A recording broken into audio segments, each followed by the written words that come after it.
Hi everybody, this is Asia here, and today we're going to look at the McLaren MP4-12C 2010.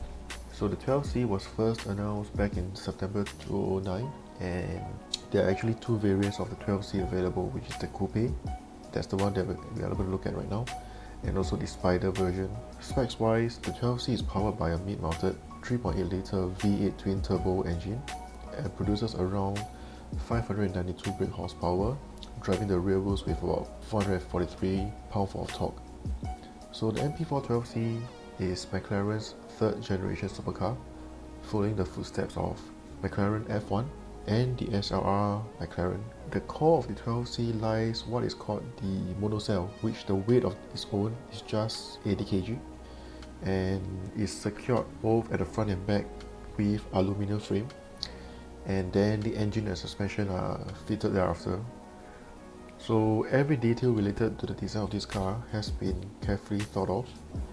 The engine itself weighs just 150 kilograms, yet is able to produce around 600 brake horsepower, 0 to 60 around 3 seconds, and a top speed of about 350 kilometers per hour.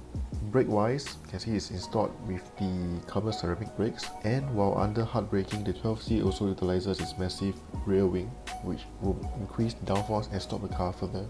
So let us take a look at the interior of the car. Okay, so here we are in the cockpit of the 12C. Very nice interior, even though this car was launched back in 2010. Doesn't feel as dated, definitely. Well, let's start from the gauge cluster. So here we have the rev meter, and I believe we are engaged right now in sport mode. And apparently from the steering wheel, you can see the pedal shift here,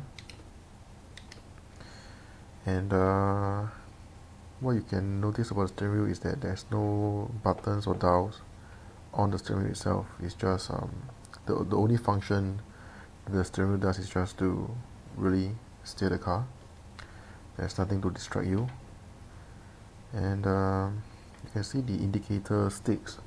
There's a hole in the middle, both left and right, and it's really to save weight. Right at the bottom, you can also see more buttons right there. So on the left side of the passenger seat, you can see the buttons that pretty much control the, I believe that's the air conditioning, and also the seat arrangements, as well as the buttons for the windows. And there's the airbag right here. Center console, they literally just put a touch screen right here, and then moving down, you can see the start stop button. This is where the action starts, and the racing, or rather the driving modes. I believe we have the normal and the sport mode as well. This is also where you activate the launch control. Hazard light, drive, neutral and reverse buttons are here. So basically it's all activated via the buttons. Of course, you can still use the gear stick to engage in the gears that you want. So there's the passenger seat right here. Very well detailed. So if you notice, the driver's seat along the windows, the buttons there are pretty much symmetrical to the buttons here on the driver's side. You can adjust your temperature and whatnot. Right. So there's some buttons there. Not sure what they are for though. Okay, if you look behind, this is where the engine bay is, with that engine underneath the glass window. One thing worth mentioning is the wheel arches, which you can see right in front here and over there. This will allow you to have a more pronounced kind of indicator of where your car is, be it while stationary or racing or simply in traffic. The wheel arch will allow you to really have a good feel and gauge of where your tires are, as opposed to other supercars whereby the bonnet is just a downslope, all the way, and you have no visibility of how close you are to the objects in front. Right. So, yep.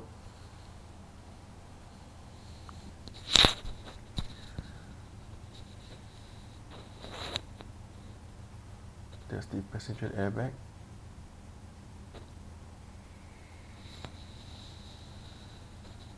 Right, guys, so, oh yeah, and this, I believe this is the Yin and Yang logo. And this is also where you navigate through the media systems, the radio, the sat-nav and whatnot.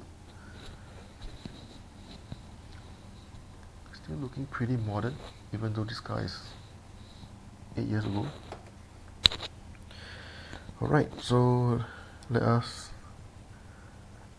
hear the engine and see how this girl roars.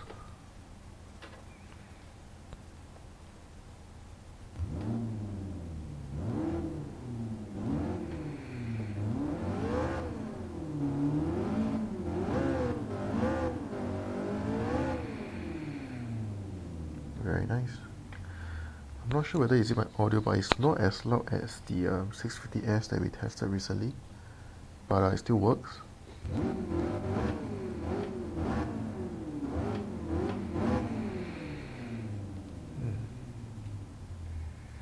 Okay, so let's have a drive around the Suzuka circuit.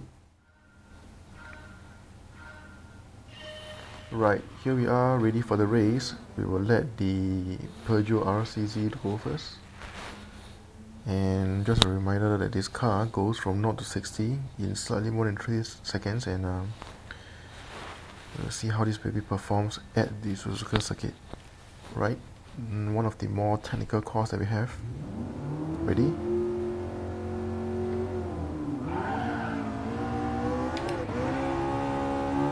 Great speed off the grid. This is nice. During the first corner.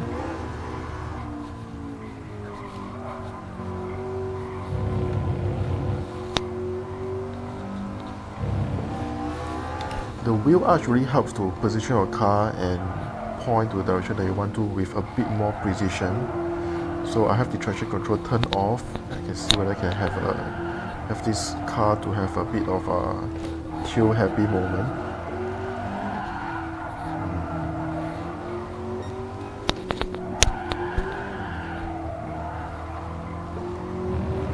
Not quite. Not sure what is wrong, but I'll try again later. Brake hard for this corner, hit the apex.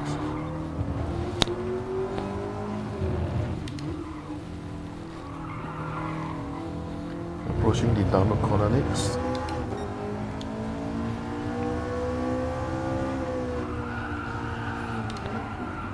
A bit of lift off there and prepare for this corner on the apex and slowly, gradually gas your way out. Don't want to make this car spin and go into the sandpit later on. So when this car first came out, it's supposed to rival the Ferrari 458 Italia. So we are approaching the RCZ at the spoon. Let's find a good place to overtake him.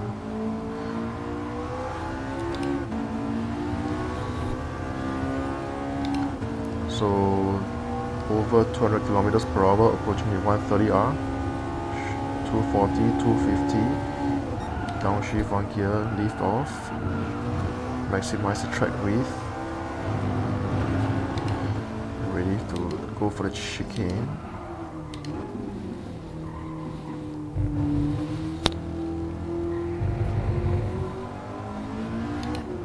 Let's see what we can do in the next lap. Full throttle off the last corner to the main straight.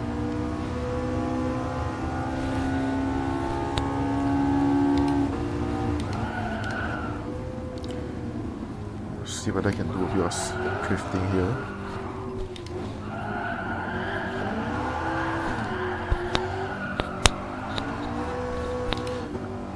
Better.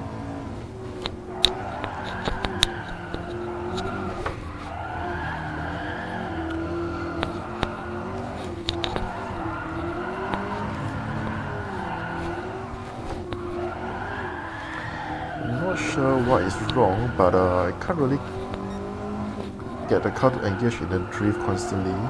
Something is just kicking it all the time.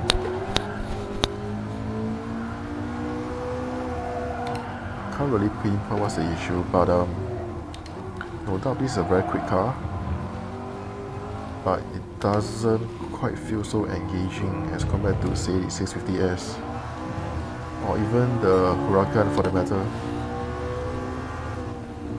Downward corner, I'll brake hard here and again touch the apex. Slowly gas my way out.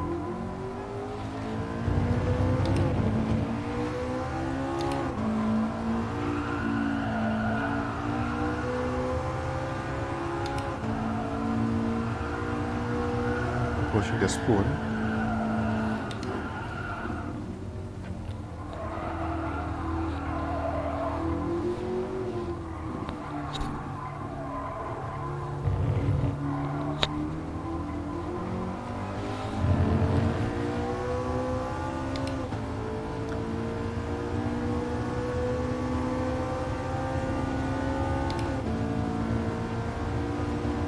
Brake, downshift.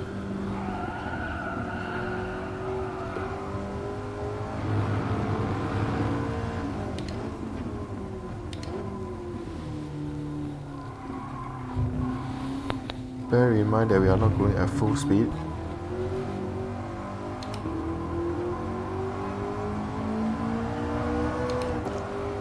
And across the finish line.